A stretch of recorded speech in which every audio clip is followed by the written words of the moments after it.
পবিত্র এই নাম 100 বার পড়েন, ইনশাল্লাহ ভাগ্য পরিবর্তন হবে, চারিদিক থেকে টাকা আসবে। এবারে বলবেন কোন নাম? আমি এমন একটি নামের কথা বলবো, নবীজি সাল্লাল্লাহু আলাইহি সাল্লাম এই নাম বেশি পড়তে বলেছেন, হয়তো জানেন বা শুনেছেন। সেই আল্লাহর মহা পবিত্র নাম হলো ইয়া জাল জালালি ওয়াল ইকরাম, ইয়া জাল জালালি ওয়াল ইকরাম।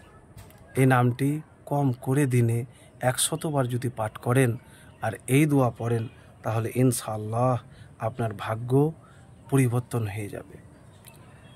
দেখেন, আপনি খুব কষ্টদায়ক বিপদে আছেন, খুব পেরেশানিতে আছেন, আপনার পেরেশানিও দূর হয় না, কষ্টদায়ক বিপদও জীবন থেকে দূর হয় না। তাকদির খারাপ, শত্রু আপনাকে নিয়ে উপহাস করে, ঠাট্টা করে।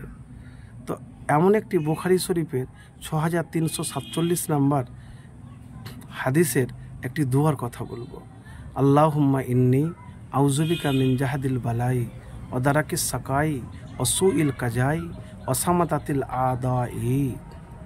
অর্থ হলো, হে আল্লাহ, আমি আপনার আশ্রয় নিচ্ছি কষ্টদায়ক বিপদ, গভীর দুর্ভাগ্য, খারাপ তাকদীর এবং শত্রুদের উপহাস থেকে। আবারও দোয়াটি বলছি, আল্লাহুম্মা ইন্নী আউযুবিকা মিন জাহাদিল বালাই ওয়া দারাকিস সাকাই ওয়া সুইল কাজাই ওয়া সামাতাতিল আদাই। আবার অর্থটা বলছি, হে আল্লাহ, আমি আপনার কাছে আশ্রয় নিচ্ছি কষ্টদায়ক বিপদ, গভীর দুর্ভাগ্য, খারাপ তাকদীর এবং শত্রুদের উপহাস থেকে। তার আগে এই দোয়াটি কতবার পড়বেন? যতবার আপনি পারবেন। আল্লাহুম্মা সাল্লি আলা মুহাম্মাদিন ওয়া আলা আলি মুহাম্মাদ কামা সাল্লাইতা আলা ইব্রাহিমা ওয়া আলা আলি ইব্রাহিমা ইন্নাকা হামিদুম মাজিদ। আল্লাহুম্মা বারিক আলা মুহাম্মাদিন ওয়া আলা আলি মুহাম্মাদ কামা বারাকতা আলা ইব্রাহিমা ওয়া আলা আলি ইব্রাহিমা ইন্নাকা হামিদুম মাজিদ। তো আপনি দুরূদ শরীফ পাঠ করতে মিস করবেন না। এই আমল একবার করে দেখুন। আরেকটি কথা বলবো, দেখেন, তাকদীর কোনো কিছুতে পরিবর্তন হয় না, তবে একটা জিনিসও হয়, সেটি হলো দোয়া। মানে ভাগ্য শুধু খালি দোয়া ছাড়া অন্য কিছুতে পরিবর্তন হয় না। আপনি দোয়া করুন, আর দোয়াটা করবেন পবিত্র হয়ে। এবারে আপনি বলবেন, আমি তো অনেক দোয়া করছি, কিন্তু দোয়া যে আমার কবুল হয় না। আমি প্রিয় ভাই এতটুকুন বলবো যে যখন দোয়া করবেন না, তখন হতাশ হবেন না। অনেক ভাই কিন্তু কি করে, যে হতাশ হয়ে যায়, নিরাশ হয়ে যায়, দিয়ে আশা ছেড়ে দেয়।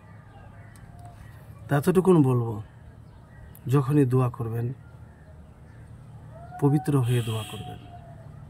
আর দোয়া কবুলের জন্য আমি অনেকবার বলেছি এবং প্রত্যেকটাতে বলার চেষ্টা করি যে দোয়া কবুলের জন্য 4টি জিনিস মাথায় রাখবেন। 1, আপনাকে আল্লাহর উপর ভরসাকারী হতে হবে, তাওয়াক্কুলকারী। 2, হারাম কাজ থেকে,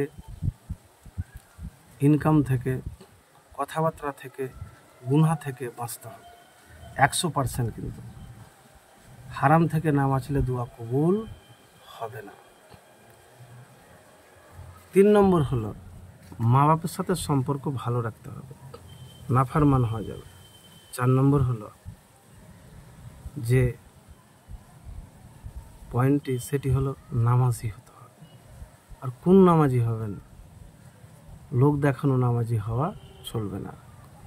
আপনাকে ইখলাস, ইহসান, খুশু খুজু, মানে নামাজি, একবারে পিওর নামাজি হতে হবে। এটি খেয়াল রাখবেন।